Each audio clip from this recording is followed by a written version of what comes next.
آپ کے القابات بھی لکھ کر بھیجے۔ پھر حضور بابا صاحب فرماتے ہیں کہ میں نے بھی اپنے بھائی بہاؤالدین زکریا کی طرف خط لکھنا چاہا کہ میں بھی خط لکھوں، سوچ رہا ہوں کہ ان کی شان میں کون کون سے القابات لکھوں۔ آپ فرماتے ہیں میں سوچتا رہا کہ کون سے القابات لکھوں، ذہن میں نہیں آ رہا تھا۔ بس پھر میں نے کہا کہ میں وہ القابات لکھتا ہوں جو لوح محفوظ کے اوپر لکھے ہوئے ہیں، جو لوح محفوظ کے اوپر لکھے ہوئے ہیں۔ ہم خوش نصیب ہیں بابا فرید کہ ہم نعرے ایسے نہیں لگاتے۔ ہمارے بابا فرید تو وہ ہے جن کی نظر لوح محفوظ پر ایک آن میں پہنچ جاتی ہے۔ اللہ محمد چار یار حاجی خواجہ قطب فرید، حق فرید، یا فرید۔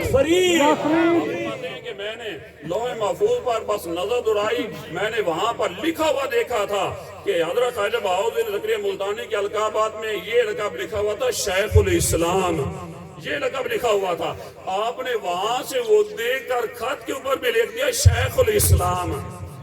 اچھا پھر میں واپس آنا چاہتا ہوں۔ حضور طبیب القلوب حضرت خواجہ پیر ثناء محمد چشتی رضی اللہ تعالیٰ، آپ ایک مرتبہ بیلگن شریف کی بات ہے، میں بھی اس محفل میں مجلس میں حاضر تھا، سلام کے لیے گیا ہوا تھا۔ تو ایسا ہوا کہ آپ حضور خواجہ صاحب تشریف فرما تھی، اسی طرح کی گفتگو آپ فرما رہے تھے۔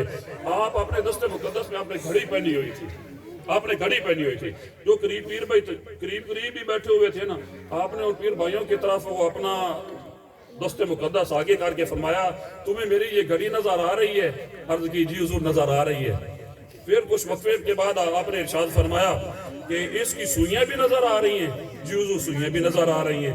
پھر آپ نے ارشاد فرمایا اس کے ہندسے، وہ 1 سے 12 تک کی ہندسے لکھے ہوئے تھے، اس کے ہندسے بھی نظر آ رہے ہیں؟ سب نے عرض کی جی حضور اس کے ہندسے بھی نظر آ رہے ہیں۔ تو آپ حضور نے اتنا فرمایا کیا، اس کے بعد آپ نے ارشاد فرمایا جیسے یہاں پر بیٹھے ہوئے تمہیں میری یہ گھڑی، اس کی سوئیاں اور اس کے ہندسے نظر آ رہے ہیں، اس جگہ پر بیٹھے ہوئے ساری کائنات مجھے ایسے ہی نظر آ رہے ہیں۔ سبحان اللہ، اللہ اکبر، یا رسول اللہ۔ حاجی خواجہ قطب فرید، حق فرید، یا فرید۔ حضرت خواجہ پیر ثناء محمد چشتی صاحب زندہ باد، زندہ باد۔ یہ ہماری خوش نصیبی ہے، خوش بختی ہے کہ آپ حضور خواجہ صاحب ہمارے اس علاقے کے اندر تشریف لے کر آئے، اس علاقے میں تشریف لے آئے، اور آپ حضور اس علاقے میں جو تشریف لے کر آئے، میں بھی اس علاقے کا ہوں، آپ بھی سارے اس علاقے کے ہیں، مجھے بھی پتا ہے، آپ سب کو بھی پتا ہے۔ یہ صرف میں بناوٹی بات نہیں کر رہا، رکھ رکھاؤ کے لیے بات نہیں کر رہا ہوں، حقیقت میں یہی ہے۔ اس علاقے میں میلے ہوتے تھے، کتے لڑتے تھے، بالکل ریچھ کتے لڑتے تھے، سارے کو اس طرح کے میلے وہاں پر تھیٹر ہوا کرتے تھے، اور اسی طرح کی چیزیں ہوا کرتی تھی۔ خواجہ صاحب علاقے میں تشریف لے کر آئے، آپ نے فرمایا یہ نہیں ہے مدینے والے کریم آقا کا میلاد مناؤ۔ سبحان اللہ، سبحان اللہ۔ اب آپ سارے بھی اس بات کی گواہی ضرور دیں گے کہ علاقے میں اگر کوئی میلہ لگتا بھی ہے تو سب سے پہلے اس جگہ پر کریم آقا کا میلاد شریف ہوتا ہے، حضور کا میلاد شریف ہوتا ہے، جگہ جگہ پر حضور نے میلاد شریف کے ڈنکے بجا دیے ہیں۔ اور پھر یہ کتنا کرم بلائے کرم ہے، کرم بلائے کرم، یہ نہیں کیا کم ہے ہمارے لیے کہ ہمیں آپ حضور خواجہ صاحب نے بعد میں ہماری رہنمائی کے لیے، ہماری تربیت کے لیے ہمیں اتنے کامل و اکمل پیر عطا فرمائے ہیں کہ جن کو دیکھنے سے بھی رب یاد آ جاتا ہے۔ سبحان اللہ۔ پہلے میں کہا کرتا تھا پتہ نہیں یہ کوئی کسی کا جملہ ہے، مقولہ ہے کسی کا، لیکن ایک دن میں مشکوٰۃ شریف پڑھ رہا تھا، پڑھتے حدیث شریف میرے سامنے آئی کہ کریم آقا علیہ الصلوۃ والتسلیم کا یہ فرمان مقدس ہے کہ اللہ کے ولیوں کی نشانیوں میں سے ایک نشانی یہ ہے جس کے چہرے کو دیکھ کر خدا یاد آ جائے سمجھ لو وہ اللہ کا ولی کامل ہے۔ سبحان اللہ، سبحان اللہ۔ آپ نے بھی ہمیں حضور کی محبت ہی سکھا رہے ہیں، دن رات یہی تربیت ہے کہ حضور کی محبت، حضور کی ذات کے ساتھ محبت کرنی ہے، حضور کی ذات کے اوپر درود و سلام پیش کرنا ہے، درود شریف پڑھنے کا بھی سلیقہ سکھا رہے ہیں۔ اب حال تو یہ ہے کہ چلو پیر بھائی ساغر چشتی صاحب ہی ہیں نا جی، پیر بھائی میں نے یہ جملہ قائل ہے، حالانکہ یہ پیر بھائی ہیں نہیں ہے، لیکن کیونکہ ان کی تعلق اس طرح کی ہے کہ انہوں نے مجھے یہ بات کہی کہ جس طرح آپ حضور درود شریف پڑھتے ہیں جب کوئی میرا کام نہ ہو رہا ہو، تو میں اس طرح جیسے آپ پڑھتے ہیں میں ایسے درود شریف پڑھ لیتا ہوں، اللہ وہ میرا کام کر دیتا ہے۔ سبحان اللہ، سبحان اللہ۔ سامنے بیٹھے ہوئے انہوں نے خود ہی مجھے بات بتائی، جیسے آپ حضور درود شریف پڑھتے ہیں نا، ایسے درود شریف میں پڑھتا ہوں تو وہ میرا کام ہو جایا کرتا ہے، وہ ہو جایا کرتا ہے۔ بالکل اسی طرح ایک ہی بات ہے کہ جو اللہ کا ولی کامل ہوتا ہے اس کی زبان مقدس سے جو بات نکلتی ہے وہ ہو کر رہتی ہے، جو بھی بات نکلتی ہے وہ ہو کر رہتی ہے۔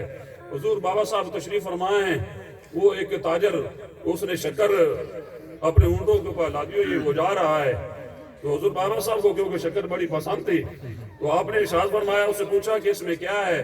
اس نے کہا کہ اگر میں کہوں نا شکر تو مجھے رکنا پڑے گا، کھول کر دینی پڑے گی۔ اس نے کہہ دے گی کہ نمک ہے اس کے اندر۔ آپ نے فرمایا نمک ہے تو نمک ہی صحیح، نمک ہے تو نمک ہی صحیح۔ وہ آگے چلا گیا، جب منڈی میں پہنچا وہاں پر جب اس نے وہ بھاؤ تو لگا رہا تھا شکر کا، ریٹ تو لگ رہا تھا شکر کا، جب کھولا تو اس کے اندر نمک ہے۔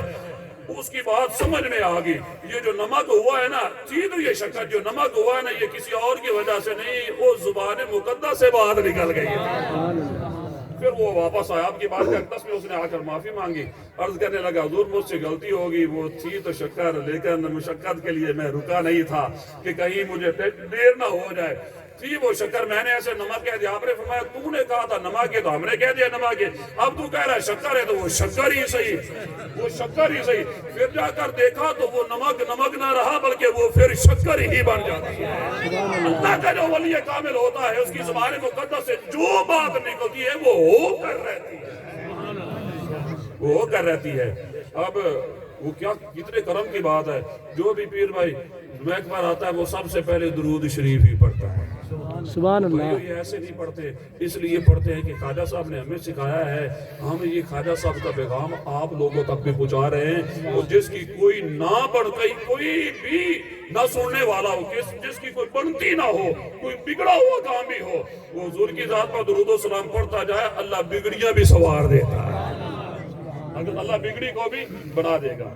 یہی وہ عمل ہے آپ حضور کا، اور میرے شیخ نے جو ہمیں طریقہ سکھایا، حضور کی ذات کے ساتھ وفا کرو، حضور کی ذات کے ساتھ محبت کرو، حضور کی ذات کے ساتھ پیار کرو۔ میں آج جب مطالعہ کر رہا تھا، آخری ایک شعر میں کہنا چاہتا ہوں، اور اس شعر میں حضور کی محبت ہی کا ذکر پاک کرنا چاہتا ہوں۔ وہ فارسی کا شعر ہے، ترجمہ بھی کر دوں گا، بلکہ وہ فارسی کا شعر ہی اتنا آسان ہے کہ جس کو پڑھوں گا تو ترجمہ خود بخود ہی سمجھ آ جائے گا۔ وہ فارسی کا شعر مطالعہ کر رہا تھا، وہ شاعر نے کہا ہے، مصحف راہ ورق ورق دیدم، یہ حضور ہی کے نظر شعر ہے، مصحف راہ ورق ورق دیدم، میں نے قرآن مجید فرقان حمید کے ایک ایک ورق کو دیکھا، مصحف راہ ورق ورق دیدم۔ پھر آگے ہے مثل صورت، مثل یہ ایک سین کے ساتھ صورت ہوتی ہے جو قرآن کی صورتیں ہیں، ایک سواد کا صورت ساتھ صورت ہوتی ہے جو وجود کی صورت ہوتی ہے، مثل صورت ہیچ، مثل صورت ہیچ، یعنی کہ میرے محبوب کی صورت جیسی مجھے کوئی صورت ہی نظر نہیں آئی، میرے محبوب کی صورت جیسی مجھے کوئی صورت نظر نہیں آئی ہے۔ اور اس کی تشریح میں یہ کہا گیا ہے، اگر سارے قرآن کی سین کی صورت